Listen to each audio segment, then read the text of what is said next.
ve cümlelerin i'rab durumları. Arapçada kelimeler ve cümleler ref, nasb, cer ve cezim i'rab şekillerinden biriyle i'raplanır.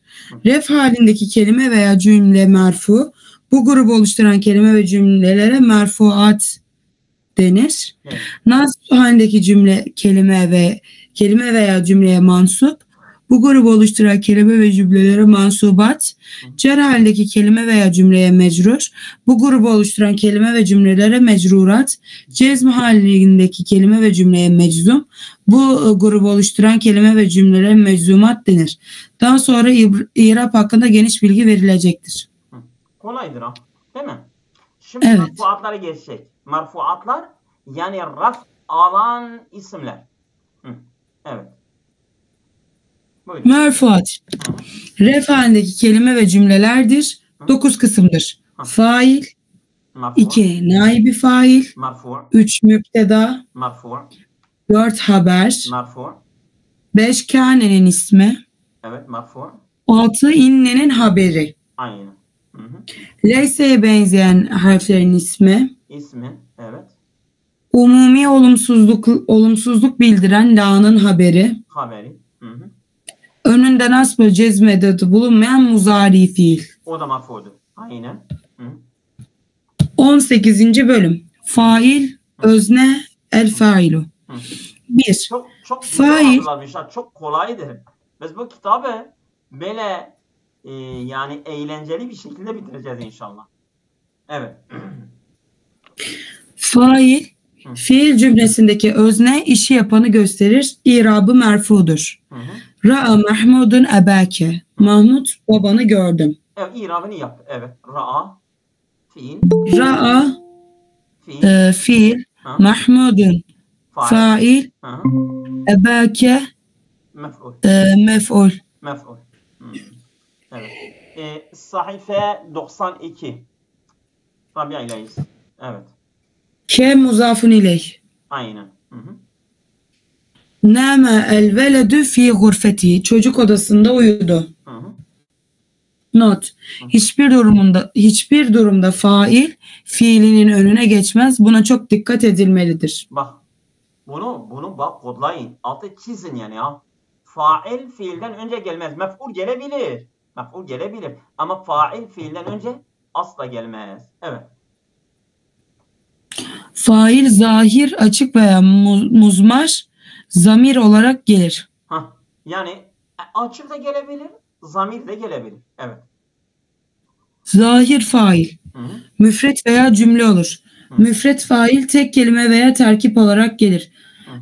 Saha el-dikü. Horoz öttü. Kad tekel saha fiili dikü fail. Evet.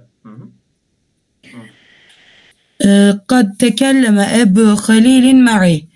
Halil'in babası benimle konuştu.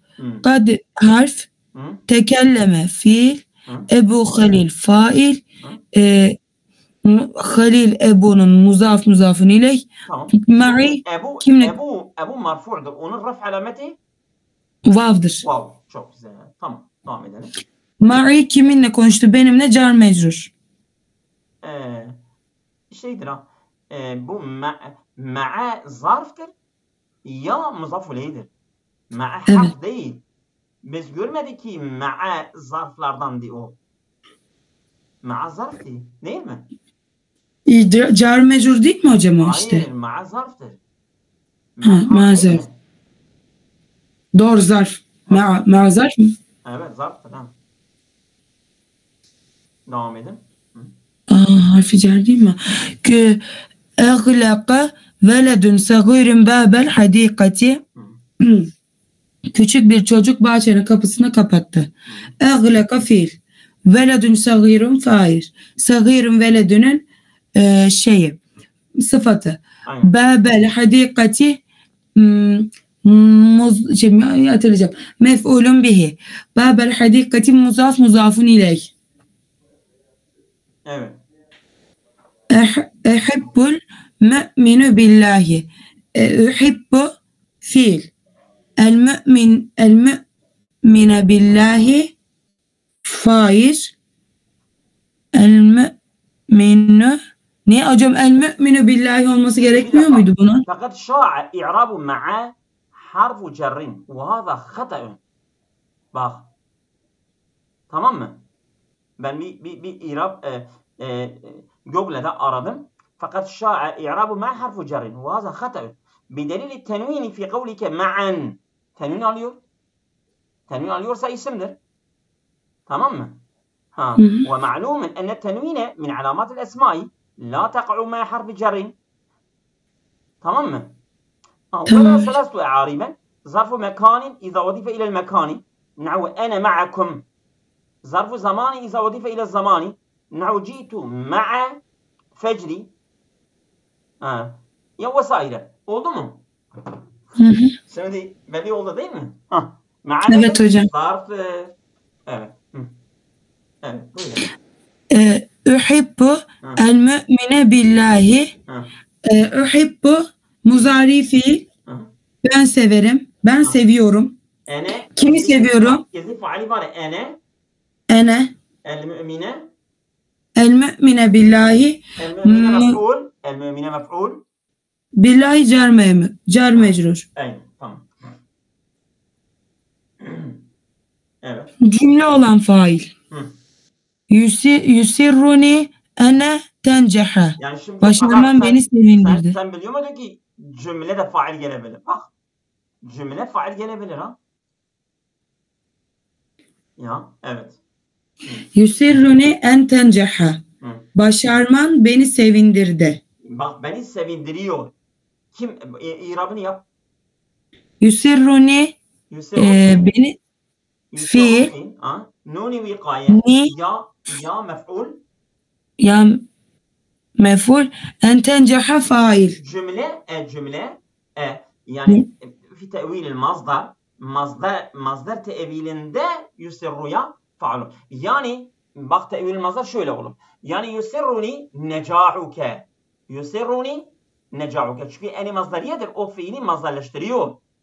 Yusirruni en tenceha yani yusirruni necahuke.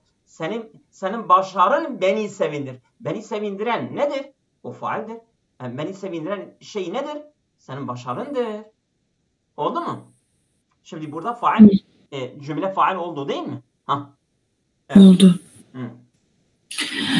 Yahzuneni en la tectehide. Tehzuneni beni üzer. Çalışmaman beni üzer. Çalışmaman en la tectehide. Şimdi yahzunu fiil. Değil mi? Evet. İrabını yap. Hocam yahzunu fiil. Ne? Yasik nunu. Ya mef'ul. Evet. En la teştehide cümle fail olur. Bak. Çok güzel. Yani tabii bunun irabı mahallidir. Yani cümleden irab belli olmaz. Onun irabı mahallidir. Cümle mebnidir çünkü. Evet. Devam edelim. Muzmar fail bariz, açık veya müstetir gizli olarak gelir. Muzmar bariz fiiller. Emirde ileme, ilemu, ilemne, ilimi. Muzaride ya'lemane, ya'lemune. Bir dakika. Elif-i tesniye. Tesniye elifi faal olur. Alima, ya'lemani, i'lema. Bu üç yerde de o elif var ya, o elif faaldir. Tamam mı? Şimdi vav'ul cema'a. Evet. İlemne nunu nisve. İlemi müenneslik yası. Şimdi sen aşağıya dur. Vav'ul cema'a. Vav'ul cema'a da faal olur. Vav'ul cema'a. Alimu vav. Ya'lemune vav. İ'lemu vav. Buradaki vav faaldir. Evet. Nun nisbe. Şimdi nun cem'i müennes, o da faal olur. O nerede devam et? Ya'lemne nunu cem'i müennes. İlimne mazide. İ'lemne. Her üç nunu da faaldir. Bunlar zamirdir. Evet. İ'lemi müenneslik yası. Sen niye Arapçasını okumuyorsun? Ya'ül muhatabe. Şimdi bile bak faal Ya'ül muhatabe gelir. Ya'ül muhatabe de Mazide yok. Muzarede var. Te'lemine i'lemi. Değil mi? Evet. Evet. Şimdi devam et. Ta'ül fail. Ta'ül fail ilimte. İlimna. Mazide tek var. Mazide tek var. Muzarede yok. Emirde yok. Alimte. Oradaki te faildir. Tamam mı? Na'ül fail. Na'ül fail. Evet. Burada na'ül fail. Alimna. Evet. İlimna. O na fail. Şimdi bak. Açık zamir kaç tane var? 6 tane. Bak. Elif tesniye, vavul cema'a, nunun nisbe, ya'ul muhatabe, ta'ul fail, na'ul fail, na'ul fail, ta'ul fail, na'ul fail, ya'ul muhatabe, nunun nisbe, vavul cema'a. Bunları bir yerde kaydedin. Bunu bir yerde kaydedinse lazım olur. Bak. Fiille birlikte gelecek. Sen fiili söylüyorsun, onu faali tanımıyorsun. Hal faali zamirdir, bitişiktir. Tamam mı? Evet, devam edelim. Evet. Not 1. Dikkat edilmesi gereken önemli husus, bu sigalardaki failler gizli değil, bariz, açıkça görülmektedir. Bak, bunlar açıktı. Bu gizli değil. Evet. Cem'i vavı zamir ve harfle birleşmemişse elifi vikaye alır. Yani vav ile birlikte, vav ile birlikte, bak şimdi burada i'lemu vardı ya, alimu, o vav-i cema'a ile birlikte bir elif de geliyor ha. Onun elifi de elifi vikaye diyorlar ha. Tamam. Yani destek elifi. Destek elifi, evet. İlimü, ilemu, lan ya'lemu, ya'lemune, te'lemuni. Elhamdülillah. Evet. Bak şimdi bu vav ile birlikte elif gelmiştir ha. Değil mi? Evet. Tamam. Na lil mütekellim. Na'nın fail olması için na'nın birleştirdiği harfin harekesi sükun olmalıdır. Fetahna, rameyna, nenina. Evet. Bu da na. Bu da faildir. Fetaha fiil na fail. Ramea fiil na fail. Ne yap fiil na fail. Evet. Devam et. Müfret Şimdi biz failin konusu okuduktan sonra bir ibare önümüze gelecek. Ben diyeceğim ki bunun irabını yapın.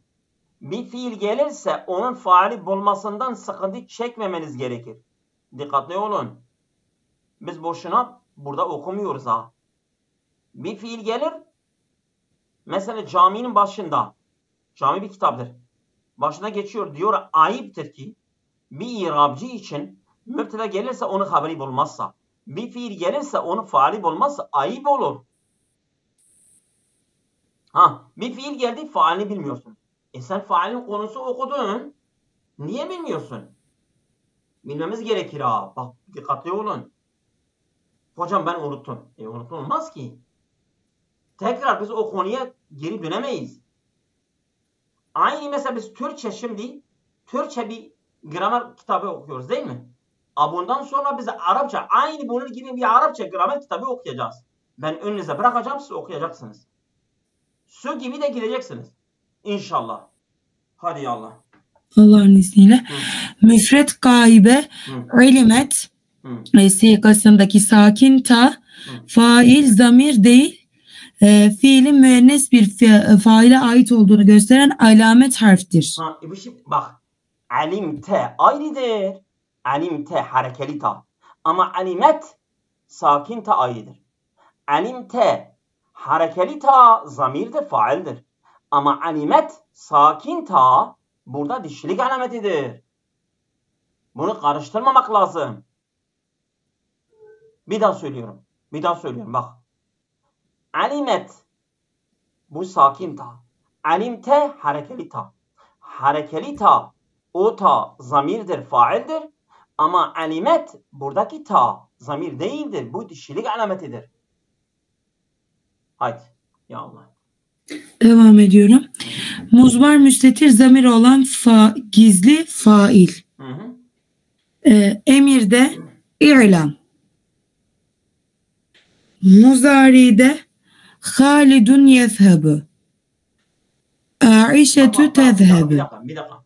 Sen yanlış yapıyorsun. Sen hep soldan sağa gidiyorsun, yanlış yapıyorsun ha. Oldu mu? Şimdi biz Arapça bir kitabı okuduğumuz için sen sağdan sola gel.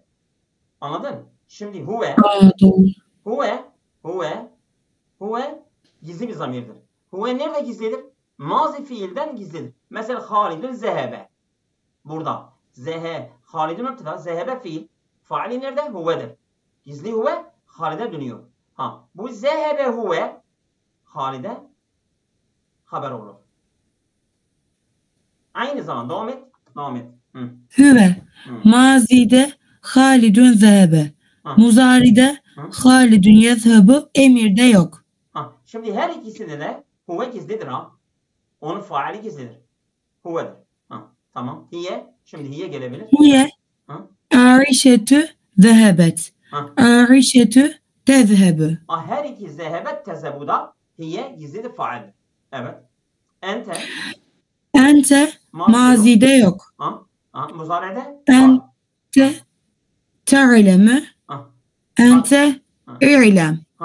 Yani i'lem ente, ta'lemu ent. Burada ta'lemu'da da gizli ente var. İ'lemde de ente var. Ene ekra'u. Sadece şeyde. Muzari'de. Nahnu neftahu. Sadece muzari'de. Çok güzel. Evet, devam et. Not. Fail ve naibi fail fiilinin önüne geçemez. Yukarıdaki cümlelerde Halidun fail hükmündedir. Naibi fail yani mana bakımında mef'uldür ama i'rab bakımında, hüküm bakımında faildir. Bir daha söylüyorum. Naibi fail mana bakımında mef'uldür ama i'rab bakımında, hüküm bakımında, gramer bakımında faildir. Eğer fail olursa fail fiilden önce gelmesi yasaktır. Memnu'dur. Onun için naibi fail de fiilden önce gelmez. Tamam mı? Evet. Tamam hocam. Baştan alıyorum. Fail ve naibi fail fiilin önüne geçemez. Yukarıdaki cümlelerdeki Halidun, Aişetü ve ente fail değil, müptedadır. Bunlar müpteda. Önce gelmişler. Bunlar müptedadır. Bunlar fail değil. Evet. Onların gizli faili var. Evet. Zehebe ve yezhebe fiillerinin failleri Halid'in değil, fiillerin altında gizli olan hüve, zehebet ve tezhebu fiillerinin failleri Aişetü değil, fiillerinin tahtında gizli bulunan hiye, te'lemü ve ilem fiillerinin tahtındaki gizli ente, ekra'u nunki gizli ene, neftehu'nun faili ise gizli nahnu'dur. İşte çok güzel. Evet. Faille fiil arasındaki müzekkerlik müenneslik uygunluğu. Tamam. Fiilin müzekker veya müennes olması failine bağlıdır. Yani fail müennesse fiil de müennes, fail müzekkerse fiil de müzekker olur. Yani fail şöyle ki yani fail fiile bakmıyor, fiil faile bakıyor. Oldu mu? Fail fiile bakmıyor, fiil faile bakıyor. Çünkü o fiil failin fiilidir. Fail o fiilin failidir. Yani kim kimi meydana getirmiş? Fail fiili meydana getirmiş. Onun için fiil faile bakacak. Fail fiile bakmayacak. Eğer fail müzekkerse fiil müzekker. Eğer fail müennesse fiil müennes olur. Oldu mu? Evet hocam, oldu. Evet, buyurun. Birinci, fail hakiki müennes olursa fiil de müennes, fail hakiki müzekkerse fiil de müzekker olur. Bevatil decacetü, tavuk yumurtladı. Ferra Ahmedü, Ahmet kaçtı. Umumiyetle gayri akil hayvan ve eşyanın cemiler müfret müennes kabul edildiklerinden bu kelimeler fail olduklarında fiilleri müfret müennes olarak gelir. İnkeseretil eklamu. Bu bir genel bir kaydedir ha. Bak genel bir kaydedir. İnkeseretil eflamu. Değil mi? İnkeseretil eklamu. Burada eklam nedir? Eklam eşya çoğuludur. Değil mi? Akıllı olmayan bir çoğul. Akıllı olmayan bir çoğul bir fail olursa onun fiili müfret müennes olarak kabul edilir. Biz eklamı eşya çoğulu müfret müennes kabul ediyoruz. Müfret müennes kabul ettiğimiz için onun fiili ve müfret müennes gelmesi gerekir. Tamam mı? Evet. Tamam. Matet el-behaihim behaime küllüha. Hayvanların hepsi öldü. Şimdi burada behaim akılsız şeyler değil mi? Akılsız varlıklardır. Akılsız varlıkların çoğulu müfred müennes kabul edilir. Onun için matet gelmiş, mate değil. Oldu mu? Evet, devam edin. Zahir, fail hakiki müennes olmazsa fiil müzekker de müennes de olabilir. Ancak müennes olması tercih edilir. Bak bu çok güzel kaidelerdir ha. Çok güzel kaidelerdir ha. Altınla yazması gereken kurallardır. Eğer müennes hakiki müennes değilse, mesela semai müennestir.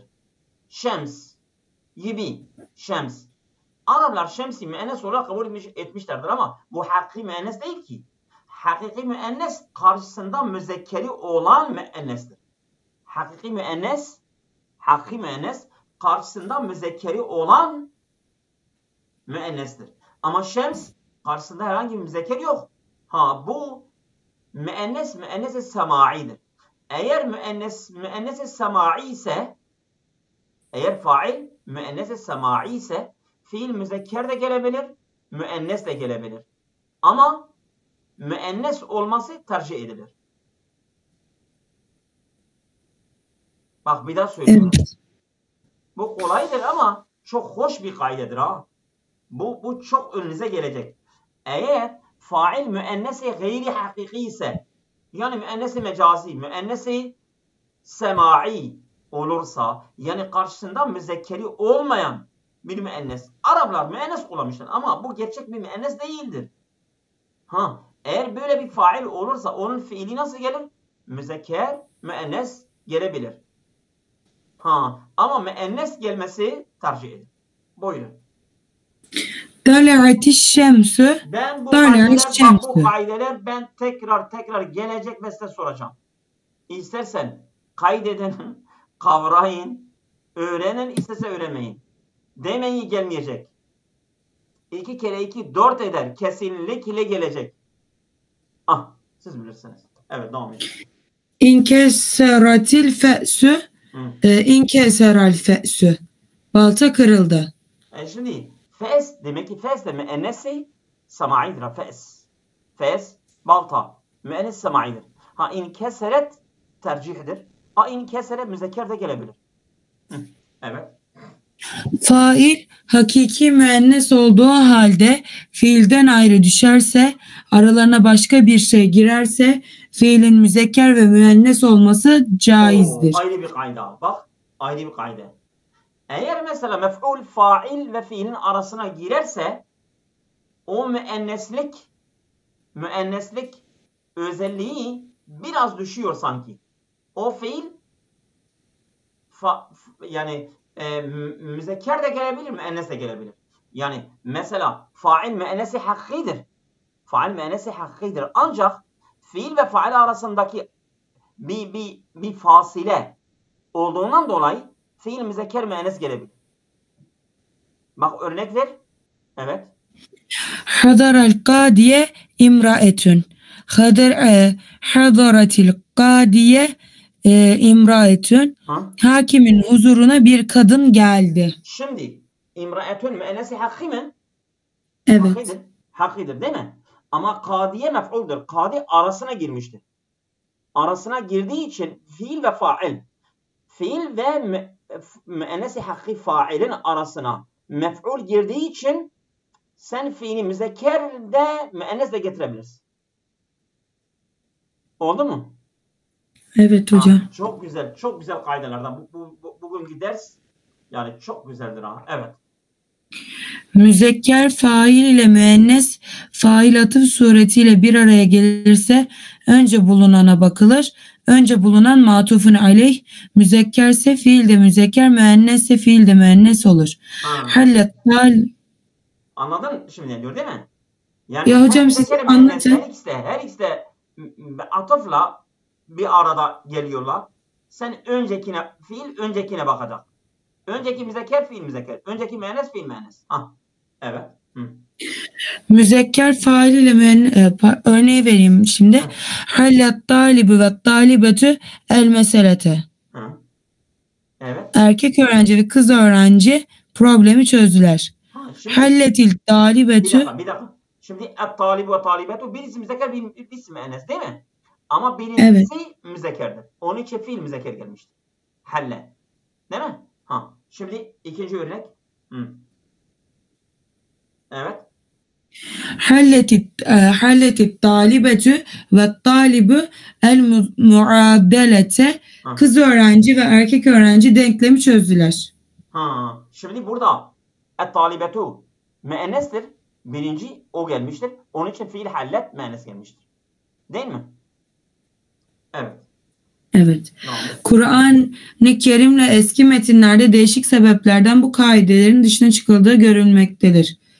Gâle nisvetün. Estağfirullah, gâle nisvetün. Yani mesela Kur'an yazıldığı zaman bu gramer kaideleri daha oturmamışlar. Yani mesela o dönemde yazılan katipler bunlar o kurala göre yazmamışlardır. Tam bu kurallar olunca da artık Kur'an'a dokunmamışlardır. Olduğu gibi kalmıştır. Anladın mı? Anladım. Şimdi mesela bu kurallar yani Kur'an bu kurallara boyun eğmiyor.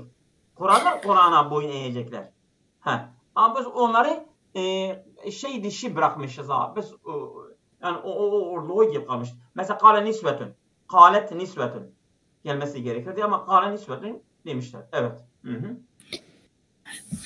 Kâme ev kâmetir ricâlü. Evet. Yani bu şeyde var mı? Kur'an'da var mı? Hocam bana ayetmiş gibi gelmedi bu. Ayet değil bu. Bu ayet değil. Yani şimdi eşya ben şöyle diyebilirim. Yani eğer cem' bak diğer kitaplarda şöyle geçiyor. Cem'i müzekkeri salim. Cem'i müzekkeri salim hariç.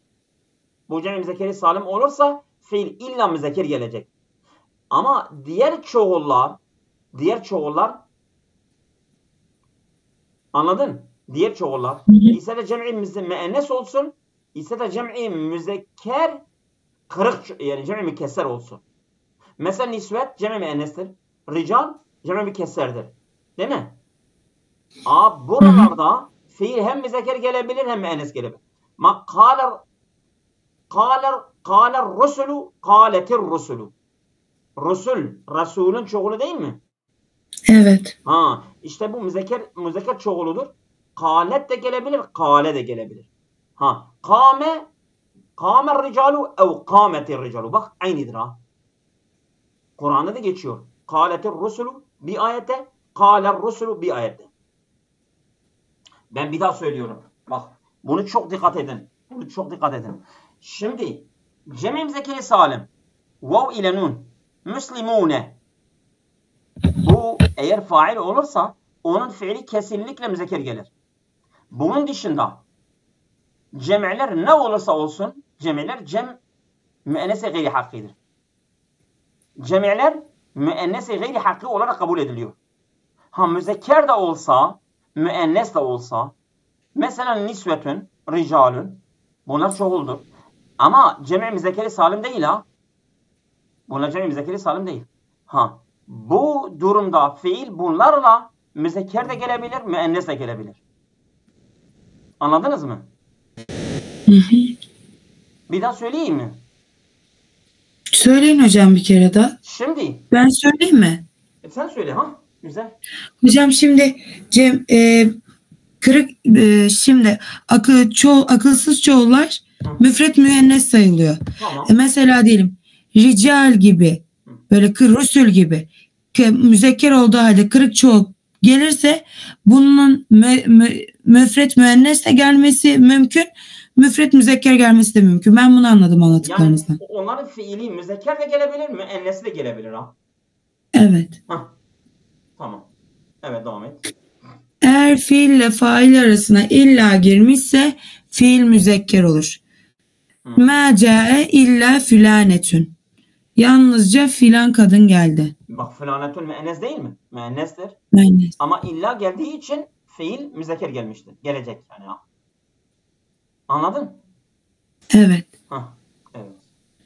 Fail ile fiil arasında kemiyet sayı bakımından uygunluk. Fail müfret de olsa, tesniye de olsa, cemi de olsa fiil müfret olur. Evet. Gâler racülü. Gâler racülâni. Gâler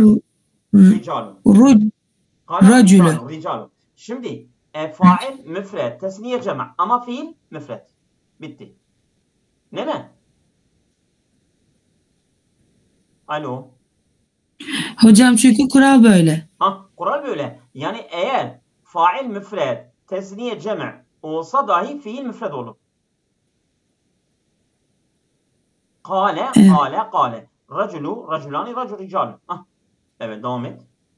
Önceden de belirtildiği gibi fail fiilinin önüne geçtiğinde fail değil müpteda olur.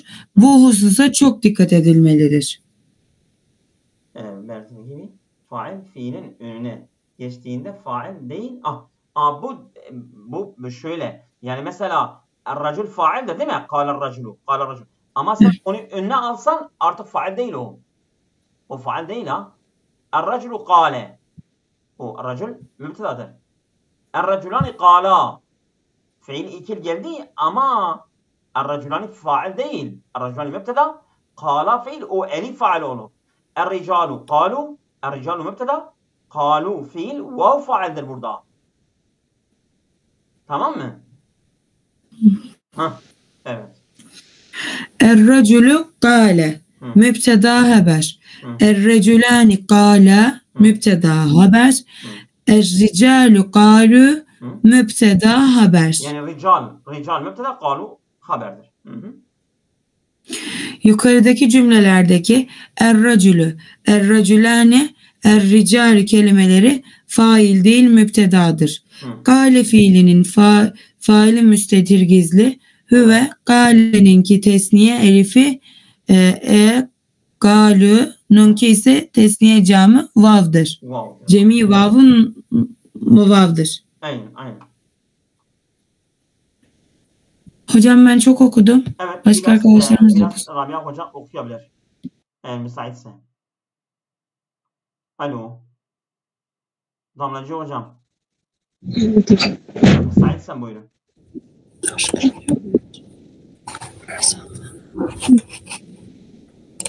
Failin yeri değil mi hocam? Evet.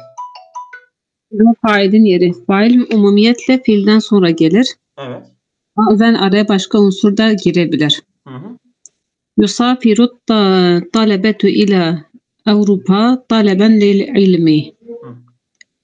Öğrenciler ilim öğrenmek için Avrupa'ya gidiyorlar. Evet. Sellem aleyke İbrahimu. İbrahim sana selam verdi. Nâme fil hadikatir raculu. Adam bahçede uyudu. Müteadi olan fiillerde fail ile mef'ul bir araya gelince fail önce gelir, sonra gelmesi de caizdir. Üç durumda failin mef'ulün bih'ten önce gelmesi gerekir. 1. Fail fiile bitişik zamir olduğunda nesartu sadikana, arkadaşımıza yardım ettim. Evet. Ve şakir müennes ve insan ve hayvan dişisine denir. Evet. İnkesaratil aklamu, kalemler kırıldı. Ma tet elba behaimu külleha, hayvanların hepsi öldü. 3. Zahir fail hakkı müennes olmazsa fiil müzekker de müennes de olabilir ancak müennes olması tercih edilir. Tala'atiş şemsu, tala'aş şemsu gibi güneş doğdu. İnkesaratil fe'esu, inkeseral fe'esu. Balta kırıldı. Yukarı çıktık. Orada değiliz hocam. Çok mu çıktı? Bir tık. Ben buradayım ha. Alo. Evet. Evet hocam. Hocam sayfa kaydı sanırım. Ben buradayım ama siz nereye okuyorsunuz ben onu şey etmedim. Ben yukarı mı çıktım hocam? Kaçıncı sayfa? Hocam 97'deyiz şu an. Siz oraya geldiniz. Ama benim okuduğum yere çıkmış herhalde. Yanlış. 97'ye Aynen. gelin. Evet tamam. Tamam. 3 durum. Faille. Fail fiil arasında kemet oraya okumuştuk, aşağı iniyorum. Not. Tamam. Failin yeri. Tam failin yeri. Buyurun. Fail umumiyette fiilden sonra gelir, bazen araya başka unsur da girebilir. Biz buraya okumuştuk hocam. 3 durumda dedik. Fiilden önce gelmesi. Hocam siz sayfa başındasınız şu an. 99 evet. Yazıyor. PDF'de değil de sayfada hocam. Siz 2'desiniz şu an. 96'yı şu an ben okudum. Failin yeri orasını ben bitirdim hocam. Tamam, 97'ye geçiyorum. O şeye gel. Failin mef'ulün. 99'un başına gel. Tamam hocam. Fail mef'ulün bihin irab alametleri gizli olduğunda. Tamam. Arabe Musa İsa. Musa İsa'yı dövdü. Şimdi konu nedir biliyor musun? Konu fail ilk kelimeyi biz kabul ediyoruz ha. Yani bu durumda bir tane söyledi mesela değil mi? O durumda failin mef'ulün bihten önce gelmesi gerekir. Yani fail birincidir. Bak ve aslu fil faili en yettasila. Asıl fail fiille bitişik olması lazım. Ve aslu fil mef'uli en yenfasila. Asıl mef'ulden münfasıl. Yani failden sonra gelmesi gerekir. Tamam mı? Ve kad yucavu bi khilafil asli. Bazen aslın muhalifi gelebilir. Yani fail biraz geç geliyor. Mef'ul fiille bitişik geliyor. Sonra fail geliyor. وقد يجاء بخلاف الأصل وقد يجي المفعول قبل الفعل. Bazen mef'ul fiilden önce de gelebilir. İşte eğer fail ve mef'ul durumu belli değilse hangi faildir hangi mef'uldür? Örneğin onların i'rabı belli değildir. Musa, İsa her ikisinin i'rabı belli değildir. Gizlidir. Hangi faildir? Her ikisi de faille uyabiliyor. O zaman sen birinciyi fail kabul ediyorsun. Bitti. Tamam mı? Fail fiille bitişik zamir olduğu zaman. Mesela fail bitişik bir zamirdir. Fail bitişik bir zamirdir. Fiille bitişmiştir. Sen şimdi kalkıp ondan sonrakini fail edersen bu bitişik olan mef'ul kabul ederse olmaz. İki tane zamir olursa bitişik olan zamir faildir. Bitti. Yahut ismi zahir ve bitişik bir zamir var. Bitişik bir zamir faildir. Öbürü mef'uldür. Yani bu fail fiilden sonraki olması şart olan yerler. Uç sayıyor değil mi? 1, 2, 3 yerde mesela fiil, fail, mef'ul.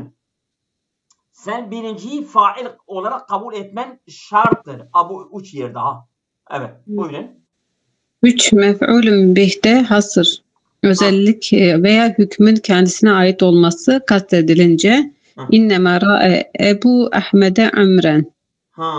Ahmet baba din babası Ebu Ahmed'e Amren. Ebu Ahmed. Yani hasr edatı innema hasr edatıdır. Hasr edatından sonra bir fiil geliyor. Fiilden sonra bir fail geliyor. Ondan sonra mef'ul geliyor. Bu durumda fiilden sonra gelen isim fail kabul et. Sonrakine mef'ul. O şiirde bak, bir, zamir, fail zamir olduğu zaman, bitişik bir zamir, zamir-i muttasıl olursa. 2, fail ile mef'ul her ikisinin i'rabı takdiri ise. 3, eğer hasr edatından sonra fiil gelirse fiilden sonraki isim faildir. Evet. B. Aşağıdaki 3 durumda da mef'ulün bihin failden önce gelmesi gerekir. 1. Fail zahir tam olup tersi, tam yani bu kaide geçen kaidenin tam tersi. Yani fail mef'ul failden önce gelmesi. Mef'ul failden önce gelmesi gerekir. O da 3 yerdir. 1.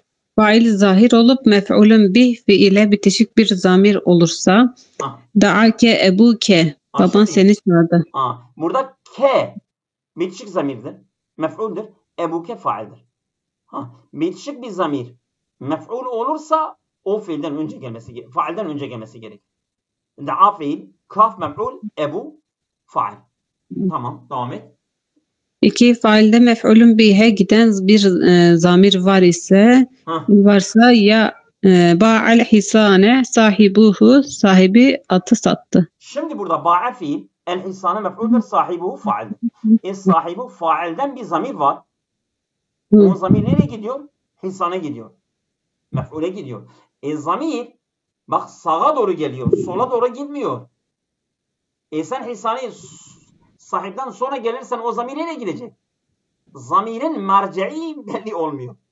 Zamirin merce'i önce gelmesi gerektiği için sen mef'ulü onun önüne alacaksın ha. Anlatabildim mi? Şimdi sahibu orada bir zamir var. Hu nereye gidiyor? Hisane gidiyor. Sen hisane sahipten önce getirirsen zamir o tarafa doğru gitmiyor ki. Sola doğru gitmiyor ki. Sağa doğru gidiyor. Mecburen sen hisani onun önüne alacaksın ha. O zamirin merce'ini belirlemek için ha. 1. Evet. O 2. 3.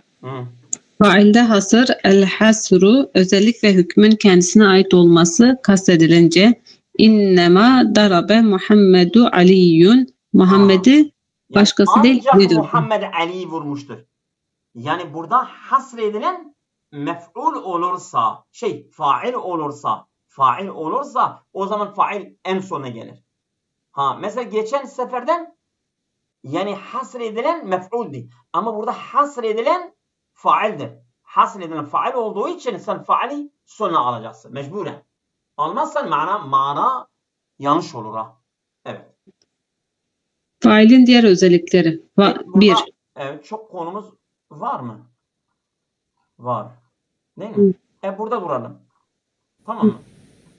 Failin özellikleri. Bugün yeter. Yarın devam edeceğiz inşallah. Tamam.